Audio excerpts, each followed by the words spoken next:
Hey viewers, welcome back to my channel Stree World. तो सुबह के 10:30 बज गए हैं। मैंने घर का काम सारा कंप्लीट कर लिया है और सीधे आ गई हूँ पढ़ाई करने के लिए।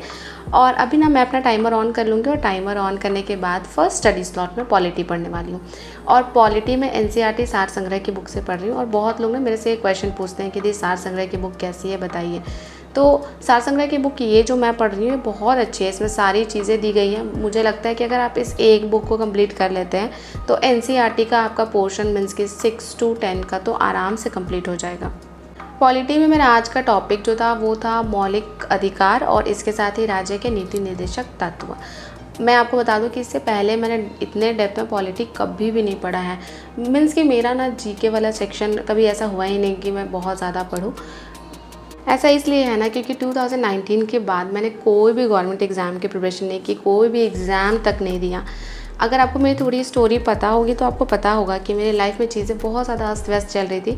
जैसे मम्मी को 4th स्टेज का कैंसर डिटेक्ट हो गया था, फिर सडनली 2018 पापा की डेथ हो जाती है। तो ये सारी चीज़ें बहुत ज़्यादा मुझे परेशान कर रही थी और मैं ना बाउंस बैक नहीं कर पाई उस समय।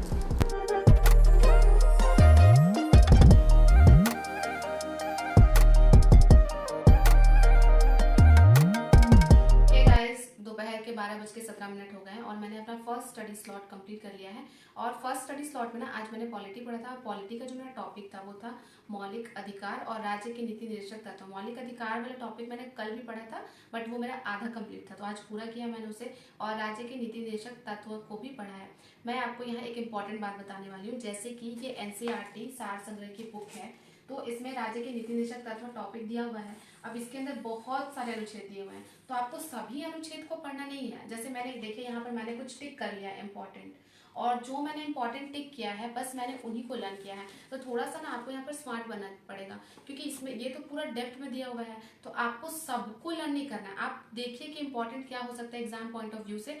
अगर आप सेट लगाते होंगे पहले भी तो आपको पता चल जाएगा कि ये क्वेश्चंस बार बार रिपीट होते हैं, तो उनको आप टिक कर दीजिए और उन्हीं को बस पढ़िए। तो इस तरह से अगर आप कंप्लीट करेंगे तो ये बुक आपको कंप्लीट करना इजी होगा। तो बस अभी मैं सेकेंड स्टडी स्लॉट अभी तुरंत पढ़ूंगी और अभी ना मैं बायोलॉजी के लेक्चर्स अटेंड करूंगी। मुझे 2 लेक्चर आज भी अटेंड करना है बायोलॉजी का। तो बस मैं शुरू करती हूँ सेकेंड स्टडी स्लॉट।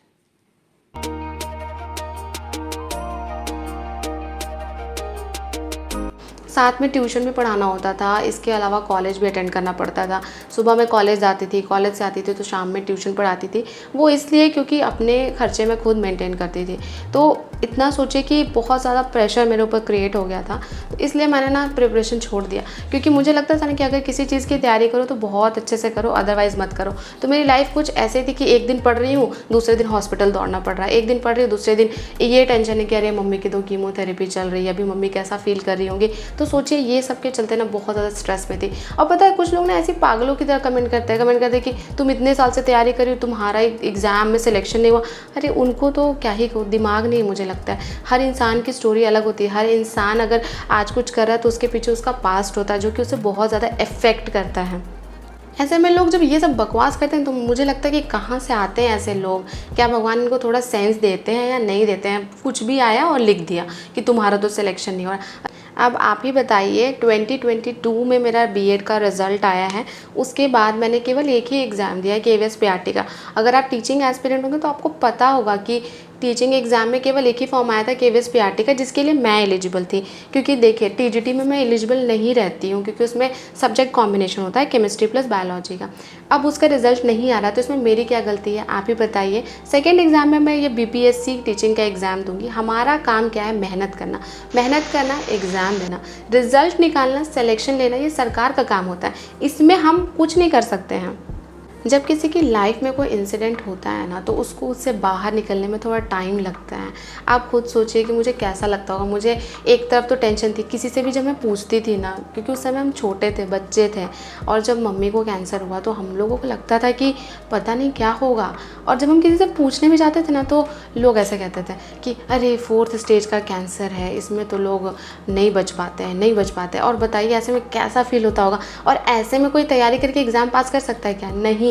सबसे ज़्यादा इम्पॉर्टेंट आपके इमोशंस है और अपने इमोशंस को ना हमें बहुत ज़्यादा मैनेज करने सीखना पड़ता है। फिर भी मैंने उस टाइम पर भी मैंने कॉलेज अटेंड किया, मैंने ट्यूशन पढ़ाया, बहुत सारी चीज़ें मैंने की। इसीलिए फिर मैंने 2019 में सोचा कि मुझे खुद को एक ब्रेक देना चाहिए, अब सारी चीज़ें धीरे धीरे सही होंगी मेरी लाइफ में। और फिर ना मैंने अपने ऊपर काम किया, बहुत काम किया अपने ऊपर, और तब जाके फिर मैंने डिसाइड किया कि मैं शादी के बाद केवल 3 एग्ज़ाम में अपीयर होंगी और उसमें अपना 100% दूंगी, 100% मेहनत करूंगी, फिर चाहे हो मेरा सिलेक्शन या ना हो, ये तो किस्मत की बात है। 2 एग्ज़ाम तो मैंने दे दिए हैं, अब मुझे एक और एग्ज़ाम के लिए बहुत अच्छे से प्रिपेयर करना है, जो कि मैं बीपीएससी टीचिंग एग्ज़ाम के बाद करूँगी। इसलिए ना मैं अपनी जर्नी आपके साथ शेयर करती हूँ, क्योंकि मुझे पता है कि जैसी मेरी कंडीशन है वैसी बहुत सारी लड़कियों की लाइफ में होगी। तो मुझे लगता है कि अगर वो मुझे देखेंगी तो उनको ऐसा लगेगा कि हाँ, ऐसा नहीं है कि हमारे साथ बस ऐसा है, और लोगों के साथ भी है, तो ये कर रहे हैं तो हम भी करने की कोशिश करते हैं। और ट्रस्ट में बहुत सारे ऐसे लोग हैं जो बोलते हैं कि दी आपकी वीडियो सुबह सुबह देख लेते हैं ना, तो फिर हम बहुत अच्छे से पढ़ाई करते हैं। तो ये देखिए, यहाँ पर ना मैं सेट सॉल्व करी थी और आज 70 क्वेश्चंस मेरे सही हुए हैं सेट में, और 20 क्वेश्चन गलत हुए हैं। 90 अटैम्प्ट किया था। मैंने सोचा था ना कि आज मैं अपने नंबर ऑफ़ अटैम्प्ट्स बढ़ाऊंगी, क्योंकि हर दिन मैं 80 क्वेश्चन ही सॉल्व करती थी। तो मैंने सोचा कि चलो आज 90 या 100 सॉल्व करते हैं, तो देखिए उसमें 20 मेरा गलत ही हो गया। एक्चुअली ये सेट ना थोड़ा टफ भी है। ये था मेरा लास्ट स्टडी स्लॉट, और शाम के 5:30 बज रहे थे और बाहर ना बारिश हो रही थी। तो मैंने सोचा कि चलो बाहर चलते, थोड़ा दिन भर तो रूम ही में मेरा निकल जाता है, एक रूम में बैठो, पढ़ो, पढ़ाई करो, पढ़ाई करते ही जाओ। तो इसीलिए थोड़ा सा बाहर आ गई थी और बारिश हो रही थी, तो यहाँ पर खड़े होकर और फ्रेश एयर एंजॉय कर रही थी। वैसे मुझे बारिश बहुत पसंद है, पर पता है आपको, बिहार में ना बारिश होती ही नहीं है। ऐसा नहीं कि नहीं होती, बहुत कम होती है, लेकिन अगर आपको रांची के बारे में पता होगा तो वहाँ पर अक्सर बारिश होती है। तो मुझे बारिश से ना बहुत ज़्यादा प्यार है, बट यहाँ का मौसम थोड़ा अलग है, पर कोई बात नहीं, अब तो यहीं पर मेरा घर हो गया है, तो मैनेज तो मुझे करना ही पड़ेगा। इसके बाद शाम में आ गई थी खाना बनाने के लिए, और आपको तो पता ही है कि आज था सैटरडे स्टडी नाइट चैलेंज। और पता है जिस दिन भी सैटरडे होता है ना, मैं उस दिन एकदम 80 के स्पीड से खाना बनाती हूँ। मतलब इतना स्पीड काम करूँगी ना कि क्या बताऊँ आपको। कोशिश करती हूँ कि जल्दी से खाना बना के थोड़ा रेस्ट करूँ, क्योंकि रेस्ट बहुत ज़्यादा ज़रूरी है। अगर रेस्ट मैं आधे घंटे का नहीं करूँगी ना, तो फिर पूरी रात जाकर पढ़ना तो पॉसिबल नहीं हो पाता है। पर पता है, जब भी सैटरडे नाइट स्टडी चैलेंज लेती हूँ तो अंदर में एक अलग से एनर्जी, एक अलग से जोश होता है। और आजकल जो मैंने स्टार्ट किया आपके साथ लाइव आना, उसमें तो और मुझे बहुत मज़ा आता है। मुझे लगता है कि मैं आपसे लाइव बहुत सारी बातें करूँ, पर क्या करूँ, टाइम की बहुत ज़्यादा शॉर्टेज होती है, इस वजह से मुझे आपको बाय बोलना पड़ता है। एक मैं आपसे बात ज़रूर बोलना चाहूँगी कि हर किसी की लाइफ में ना अलग स्ट्रगल होता है। कभी भी अपने स्ट्रगल से आप डरिए मत। मैंने बहुत देखा है अपनी ज़िंदगी में, बहुत कुछ देखा। पैसे की कमी देखी है, फिर मम्मी का कैंसर होना देखा है, फिर पापा की डेथ देखी है, इसके अलावा और भी बहुत कुछ। जैसे अगर ट्यूशन पढ़ाने जाना है तो वहाँ पर भी बहुत सारे, कोई क्रिटिसाइज़ कर दिया, कोई आपका मजाक बना दिया, ये सारी चीज़ें मैंने बहुत देखी हैं। और एक चीज़ ना मैं आपको अपने एक्सपीरियंस से कह सकती हूँ, आपको भगवान जितना ज़्यादा स्ट्रगल देंगे उतनी ज़्यादा आपकी क्षमता भी बढ़ेगी उसको पार करने की।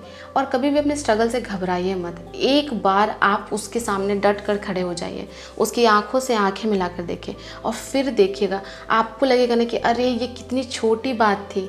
और ये आपको पता है एहसास कब होगा, जब आप उस चीज़ को पार करके थोड़ा आगे बढ़ जाएंगे, तब आपको ये सारी चीज़ें एहसास होंगी कि जिस बात को लेकर मैं इतना ज़्यादा टेंशन लेती थी वो कितनी छोटी बात थी यार। आज देखो मैं कहाँ हूँ। और मैं यही चाहती हूँ कि जितनी भी लड़की है ना, वो खुद को इंडिपेंडेंट बनाए, चाहे किसी भी चीज़ में हो। आप अपने हेल्थ फिजिकली भी अपने आप को स्ट्रॉन्ग रखिए, मेंटली स्ट्रॉन्ग रखिए, फाइनेंशियली भी स्ट्रॉन्ग रखिए। ये तीनों चीज़ें ना हमारे पास होनी ही चाहिए। अगर इन तीनों चीज़ों पर लड़कों का हक है ना, तो हमारा भी हक है। इसलिए मैं हमेशा कहती हूँ, stay strong ladies, this is your life, this is your time, just go and own it. यहाँ पर मैं फ़र्स्ट स्टडी स्लॉट में पढ़ रही थी महाजनपद काल। आपको तो पता ही था कि आज मेरा फर्स्ट स्टडी स्लॉट जो था वो महाजनपद काल और इसके अलावा बौद्ध और जैन धर्म से रिलेटेड था। तो बस महाजनपद काल को मैंने कंप्लीट कर लिया है, जितना मैंने सोचा था उतना। और इसके बाद ना अभी थोड़ा सा 5 मिनट का ब्रेक लूँगी, और साथ में ना ये SCERT की बुक को एक बार मैं ऊपर देख ले रही थी कि कितने चैप्टर्स हैं, क्या क्या कंटेंट है इसके अंदर। ये क्लास 8th की बुक है और अभी मैं इसे रीड करूँगी। हे गाइस, सुबह के 12:21 हो गए। अभी ना मैं आपको रियल टाइम सर्च करके दिखा दूंगी। तो देखिए हमारा गूगल भी कह रहा है कि सुबह 12:21 हो गए हैं और अभी ना मेरा फर्स्ट स्टडी स्लॉट जो वो कंप्लीट हो गया है, जिसमें मैंने महाजनपद काल और इसके अलावा बौद्ध धर्म और जैन धर्म इन 3 टॉपिक को पढ़ा है। तो मैं ना आपको एक छोटा सा हिंट देती हूँ कि आपको किस तरह से पढ़ना है। जैसे जब मैं ये महाजनपद काल पढ़ रही थी तो इसके अंदर आपका मौर्य काल भी आता है। तो मौर्य काल में सर ने अशोक के शिलालेख जो है वो बहुत ज़्यादा डेप्थ में पढ़ाया है। तो कुछ कुछ टॉपिक्स आपको ऐसे मिलेंगे, चाहे आप बुक से पढ़ें या फिर कोई यूट्यूब वीडियो से या नोट से, कोई कोई टॉपिक्स बहुत ज़्यादा डेप्थ में दिया होता है, तो उतना डेप्थ में आपको पढ़ने की ज़रूरत नहीं है। आप मेन इम्पॉर्टेंट पॉइंट्स को पढ़िए। तो वैसे ही अशोक के जो शिलालेख थे उसमें बहुत ज़्यादा डेप्थ में दिया होता, तो मैंने उतना नहीं पढ़ा। जो जो इम्पोर्टेंट मुझे लग रहा था मैंने केवल उन्हीं को पढ़ा है। तो ऐसे आपको छांट कर पढ़ना होगा। आप ऐसे एकदम अंधे की तरह सब कुछ पढ़ नहीं सकते अब, क्योंकि अब टाइम जो है वो बहुत ज़्यादा कम है। स्पेशली अगर मैं एंशिएंट हिस्ट्री की बात करूँ तो इसमें से क्वेश्चन बहुत ज़्यादा पूछे नहीं जाते हैं, तो इसलिए थोड़ा सा इसको ऊपर ऊपर ही पढ़ने की कोशिश कीजिएगा। तो चलिए मैं ना आपसे 3 क्वेश्चन पूछ लेती हूँ, आप उसके आंसर मुझे कमेंट बॉक्स में करके बताइएगा। आप मुझे बताइए कि कितने महाजनपद जो है वो बिहार में स्थित है। आप उनके नाम लिखिएगा और उनके राजधानी के नाम दोनों कमेंट करके बताइएगा। दूसरा क्वेश्चन ये है कि प्रथम बौद्ध संगीति कहाँ पर हुआ था, उसमें हमारा शासक मगध का शासक कौन था और इसके अलावा उसका अध्यक्ष कौन था, इसके बारे में भी आप मुझे अच्छे से बताइएगा कमेंट बॉक्स में। और तीसरा आप मुझे बताइए कि जो सीरिया का राजदूत डायमिकस था वो किसके राज दरबार में आया था। इन 3 क्वेश्चंस के आंसर आपको कमेंट करके बताने हैं। और चलिए अब मैं अपना सेकंड स्टडी स्लॉट शुरू करती हूँ। सेकंड स्टडी स्लॉट में मुझे पढ़ना है ये बुक, जो कि है SCERT की क्लास 8 की बुक पॉलिटी की। तो इसे मैं रीड करूँगी अभी, और इसका जो टाइमिंग है वो था 12 बजे से लेके सुबह के 2 बजे तक। तो अभी भी मेरे पास 1.5 आवर का टाइम तो है ही लगभग, और बुक भी बहुत पतली है, बहुत मोटी बुक नहीं है। तो अभी इसे रीड करूँगी जल्दी जल्दी और इम्पॉर्टेंट पॉइंट्स को हाईलाइट कर लूँगी। तो चलिए अब मैं अपना सेकेंड स्टडी स्लॉट शुरू करती हूँ। क्लास 8 की पॉलिटी बुक ना बहुत अच्छी है, मीन्स कि आपको इसमें कुछ कुछ ऐसा देखने के लिए मिलेगा जो कि रेयर है, लेकिन मुझे लगता है कि एग्ज़ाम में आ सकता है। जैसे कि एक इसमें टॉपिक था ना कि बिहार प्रेस रिलीज़, जो कि 1982 में हुआ था। उस समय क्या हुआ था ना कि बिहार में एक ऐसा कानून लाया गया था कि कोई भी इंसान अगर सरकार के खिलाफ बोलता है, कुछ करता है, तो उसे क्या कर लिया जाएगा, गिरफ्तार कर लिया जाएगा। तो इसको लेकर फिर आंदोलन चलाया गया था। तो ये सारी चीज़ें जो है ना वो आपको इसी बुक में मिल जाएगी। बहुत लोग कह रहे थे ना कि आप बिहार जीके का पोर्शन नहीं रखी हैं टाइम टेबल में, जो मैंने शेयर किया था। देखिए अगर आप SCERT की बुक पढ़ते हैं ना, ज्योग्राफी, हिस्ट्री, पॉलिटी, तो ज्योग्राफी में तो बिहार जीके से रिलेटेड दिया रहता है, उतना ही पढ़िए, उससे ज़्यादा मत पढ़िए। हिस्ट्री में बिहार की हिस्ट्री इंक्लूडेड है, अगर आप हिस्ट्री बुक रीड करेंगे फिर आपको पता चलेगा। और पॉलिटी में भी बिहार में कौन सा नियम कब लाया गया ये सब इंक्लूडेड है। तो अगर आप इन 3 बुक को SCERT की कंप्लीट कर लेते हैं ना, तो जो इम्पॉर्टेंट है बिहार से रिलेटेड वो आपका कंप्लीट हो जाएगा। अदरवाइज तो बिहार में बहुत कुछ है पढ़ने के लिए, बट आपके पास टाइम नहीं है उतना, 1 महीने में तो आप उतना पढ़ नहीं सकते हैं। तो इसीलिए मैंने बिहार का कोई अलग से नहीं आपको बताया, मैंने कहा कि आप इन बुक्स को कंप्लीट कीजिए, इस पर आपको बिहार से रिलेटेड सब कुछ मिल जाएगा। उस बुक को पढ़ने के बाद ना मेरे पास थोड़ा सा टाइम बच रहा था, तो मैंने सोचा कि चलो कांग्रेस का अधिवेशन रिवाइज़ कर लेते हैं। तो मैंने 10 कांग्रेस के अधिवेशन रिवाइज़ किए। आप मुझे एक का आंसर बताइए कि गांधी जी किस अधिवेशन में पहली बार भारत आए थे और उस अधिवेशन के अध्यक्ष कौन थे और स्थान कौन सा था। अभी मैं सोच रही थी ना कि मैं मॉक को एक बार एनालाइज करूँ, जो मैंने दिया है फर्स्ट 5 मॉक को। एनालिसिस तो मैंने पहले भी किया है, बट एक बार क्वेश्चंस लर्न कर लेने से दिमाग में रह जाते हैं। पर पता इतना ज़्यादा लर्न किया ना कि लर्न करने का मन नहीं करा, तो मैंने सोचा चलो कुछ सॉल्व करते हैं। तो फिर मैंने सोचा कि चलो एक मॉक टेस्ट ही लगा लेते हैं, तो इसीलिए अभी मैं मॉक टेस्ट सॉल्व कर रही थी।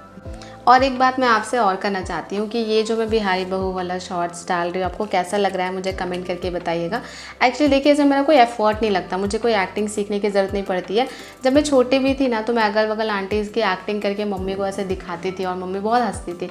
तो और घर में भी कभी कभी ऐसे मैं करते रहती हूँ। तो मेरे हस्बैंड ने कहा कि तुम जो ये सब बोलती हो चलो इसको यूट्यूब पर अपलोड कर देते हैं। ये आइडिया कम्प्लीटली उनका था। तो आप मुझे बताइएगा कि इसे मुझे कंटिन्यू करना चाहिए कि नहीं। आप सब सोचते हैं कि मैं बहुत ज़्यादा सीरियस मोड में रहती हूँ, बट ऐसा नहीं है, मैं बहुत फन लविंग हूँ, मुझे हंसना और हंसाना बहुत ज़्यादा पसंद है। आप मुझे बताइए कि मैं इसे कंटिन्यू रखूँ या नहीं। हे गाइस, सुबह के 3 बज गए हैं और मेरा जो थर्ड स्टडी स्लॉट था आज का वो कंप्लीट हो गया है। मैंने सोचा था कि मैं एक मॉक का एनालिसिस कर लूँगी, बट बाद में मुझे लगा कि चलो एक मॉक ही सॉल्व कर लेते हैं। और आज ना मैं इस प्रैक्टिस सेट से मॉक नंबर 6 सॉल्व कर रही थी। अगर आपके पास ये सेट है किसी के पास तो आप ना ज़रूर मॉक नंबर 6 सॉल्व करके मुझे एक बार ना अपने मार्क्स कमेंट कीजिएगा। ये इतना ज़्यादा इसमें क्वेश्चन टफ था, मीन्स कि मैं आपको बताऊँ शुरू के 50 क्वेश्चन में तो मैंने लगभग लगता है 15 ही क्वेश्चन अटैम्प्ट किया है। इतना ज़्यादा टफ क्वेश्चन था कि मैं आपको क्या ही बताऊं। तो मैं सोच भी रही हूँ कि मैं दूसरा मॉक टेस्ट का कोई बुक लूँ, देखती हूँ अगर मेरा आ जाएगा पार्सल तब मैं दूसरा सेट लगाऊंगी। इसमें बहुत ज़्यादा टफ क्वेश्चन दिए हुए हैं, बट फिर भी आज मेरा मार्क्स जो है वो 63 आया है टेस्ट नंबर 6 में, और रॉन्ग क्वेश्चन टोटल 21 हुए हैं। तो बस आज यही मेरा सैटरडे स्टडी नाइट चैलेंज ख़त्म होता है और अब मैं सोने चली जाऊंगी। और आपका सैटरडे नाइट स्टडी चैलेंज कैसा बीता मुझे कमेंट करके ज़रूर बताइएगा। हाँ, अगर आपको मेरी वीडियो अच्छी लगती है, मेरे स्टडी ब्लॉग अच्छा लगता है तो इसे लाइक कर दीजिए, चैनल पर नए हैं तो सब्सक्राइब कर दीजिए। इसी तरह के ब्लॉग्स के साथ आपसे मिलती रहूँगी, आपकी लाइफ में पॉजिटिविटी ऐड करती रहूँगी। मिलते हैं नेक्स्ट ब्लॉग में।